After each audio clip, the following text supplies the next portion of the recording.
I love how these two levels are actually connected to each other via one door, unlike the past few levels. Salutations everybody, welcome to or welcome back to another episode of Kirby Nightmare in Dreamland Randomizer.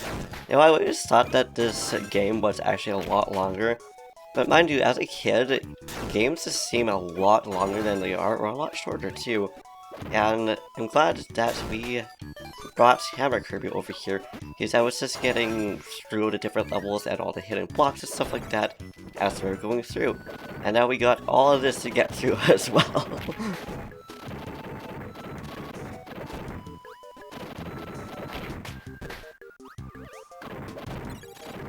And bam! That was really fun to do. I also like how there was very obvious, I guess, hidden blocks, whatever you'd like to call them, just kind of blend in, but at the same time, it's pretty obvious that there's going to be something to do with them. And I was just going through, like, bruh. And now we also made it to the end. This level was also really short, and it seems that the first door or part of a level is actually the shortest. But also, I believe I mentioned this last episode that this level in particular is one that's very vivid in my mind. And it's just kind of amazing how I haven't played this game in probably like 10 years, I would say, and I still remember it very much actually, with all the bosses and stuff like that.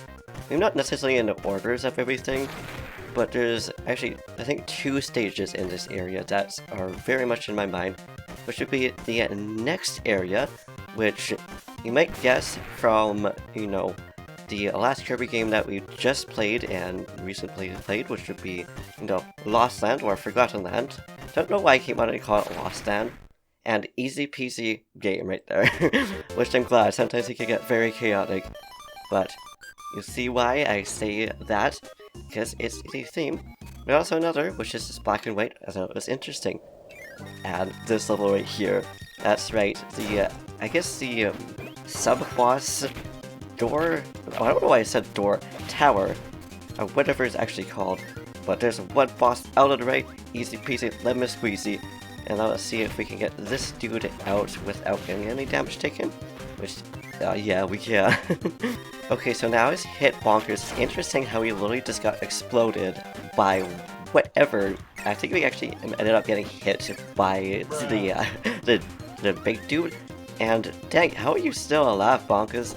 Like, that's bonkers. And there we go. I was wondering when we were gonna get damaged. But that's okay, we move on to Fan, which I believe is what this boss is called. I don't know why this one in particular just gives me so much issues. I should just try to jump over it. But it is what it is, and we're going to try not to get hit so much. Okay, we're just gonna throw it out to you then. I don't remember what ability we get from it, but we'll find out soon enough though. So because this shoots us bananas. Why did I just call apples bananas? I don't know. Okay, we got a throw ability, but I don't think that's gonna do much good for this boss. Unless we can... I guess we could chuck these dudes at him. Okay, yes, we can. Sick. And now let's not get hit by a deer. Of course, we're just gonna not eat that and shoot that there. He was probably gonna end up getting destroyed here, but that's okay. Yep, we did. And now that we have backdrop, I don't know if that's gonna be any good for, this dude either, because unless we can grab the stars and chuck them, which I didn't think we would actually be able to. I also really like how the different colors have actually changed throughout the different, variations out of the bosses. It's just like, I guess it means they're stronger, or maybe that they're not the same ones. Yes, you are going to leap and let us shoot your star. And we got a little bit too close to it, but that's okay. Let's see if we can get this before dying. Probably not, because again, right there, a little bit too close for comfort. But we did manage to get it though, so there's that. Which means we made it to the second part, which gives us a maximum tomato right when we lost it. Just lost the sleepy dudes. But also I don't mind that the tomato is like right there, because that means we could just go back to it whenever we actually need it. Which, for all we know, could be right after this. And I like how right at the end of the actual area, just this one random swordsman, just like, yeah, alright buddy, you're not necessarily a sleepy dude, but that's aight. Also in this game, what I actually looked up between episodes is that you can't actually heal with Sleeping Kirby in this game. and I don't really know why that is. And of course, I just faced the wrong way. I'll just try to get that back, but nah, that's okay. There's gonna be other abilities that we can get, and that dude was just not leaving us alone. I'm guessing those guys are just going to be infinite as we fall back down the level. My goodness.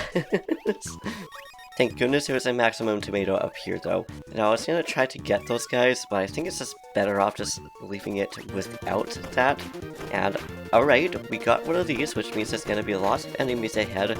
And it doesn't look like we necessarily need to jump either, so we missed that.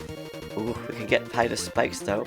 Oh, we just lost another maximum tomato because I was trying to wait to like get hit. And I just did that a little bit too early. I was realizing where the sweet spot is because I actually got into 2 layers. And I was gonna say, did we really miss that door? So I forgot it doesn't really go away until after. And now we sleeping. Now we got UFO Kirby again because we sucked up, well, one of the flying dudes. Which honestly, it does make a little bit of sense. And now things get really chaotic. I forgot that this is a room just full of, you know, ball Kirby's. And, okay, burning because we sucked into, we take that as we die.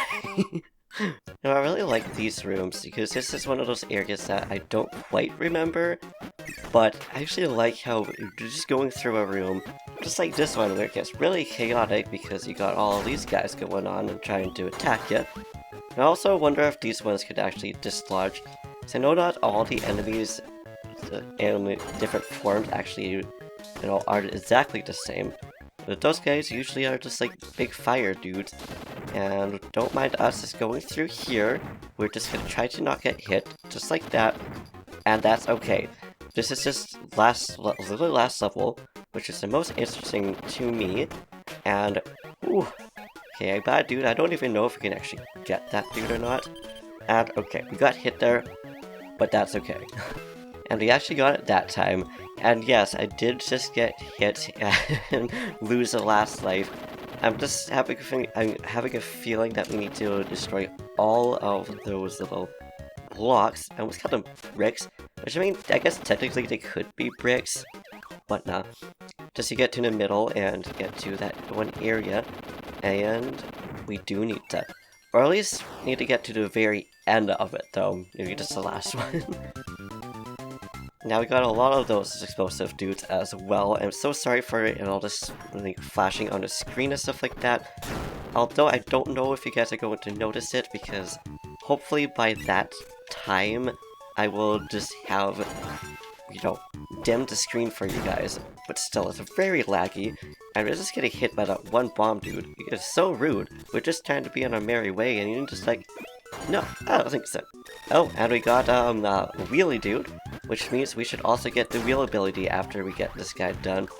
Although that being said, today is not my best time for Kirby Nightmare Dreamland, considering how many times I've already been getting hit in this, just the first few levels. It's like, bro, we're on level 5, and I think we lost about 3 1-ups or 3 life-ups, whatever you want to call them. And there's another one. And yoink, we got ourselves Wheel Kirby now, which I don't know if that's gonna do us any good for this particular area, but who knows, maybe it'll be like the best thing ever for us. I also have a feeling that there's gonna be a door in one of these areas. I don't even know what we got hit by. I was just minding my own business and then it's like, yep, goodbye. That's probably one of those dudes though, knowing our luck here. And chuck that dude. My goodness, I didn't even realize I was going to be there, and then lo and behold, it just kind of was like, yeah, we're here now. Now we're just gonna shoot that with the laser and hope that we can make it into cannon, which we did not. Actually, that was the first time that we've missed a cannon, and apparently going in there will actually save Kirby. Oh, so much 1-ups too. I was so glad that we went back, and that really just made up more and maybe +2 of what we already had. So this is something kind of random, but in between the times that we kept getting, you know, our lives down, I'm actually drinking some tea that I made for myself here, some chai tea, which is absolutely my favorite. And I just wanted to ask you guys, if you guys... Oh, this is the level I was remembering. I'll just continue that thought after though. But if you guys drink tea, or if you drink coffee, what is your favorite kind of tea? Or do you just prefer coffee in the morning? But now back to that thought, as we almost fell off there. This is the area that I remembered very vividly in my mind. So she's saying at this level too, as a kid, we just made giant box forts because my dad would bring back, you know, these big boxes of stuff from his work and whatever he was doing that day. And in that giant box fort is where I actually beat the game. And this is actually the one that I'd found the most interesting as well, just because all the other little levels were obviously not in black and white, and in this one appears, it's just like, yep, it is very different and it stands out so much because of that. Let's try not to get hit by that very, very slow so bullets over there, because we only have one life. Now we have more, thankfully. It's also interesting that all the things that can actually damage us are also colored. And it kind of looks like it's going through the different levels of the game, just in black and white, which is also like, yeah, okay, we take that. And that dude just landed on us, like, bruh. And we also have lots of maximum tomatoes in here, which makes me wonder if this is the last level before the boss. We'll see about that. Also, that being said, depends on how many lives we have left. I'm thinking that before we actually fight the final boss, or I guess final bosses, if you count it like that, I'm actually just gonna reset the game and just see how many 1-ups we can actually get. I don't think we will actually need that many, but at the same time it's just kind of fun going back, just doing all those bomb minigames and just seeing what we can get. Now come down here, Parasol. Okay, it just straight up went off stream. Alright. That's okay, we made it to the end, and we also got score 3, or I guess like 3,000? 2,000 points, not quite.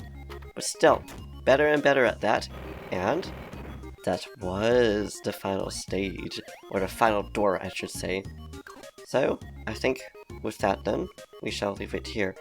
Because, like it just said, I really want to get as much 1-ups as we can, because I'm just curious to see how much we can actually get in this game, and yeah, I don't know how long the final stage will actually be, or just anything after that, so there's that too.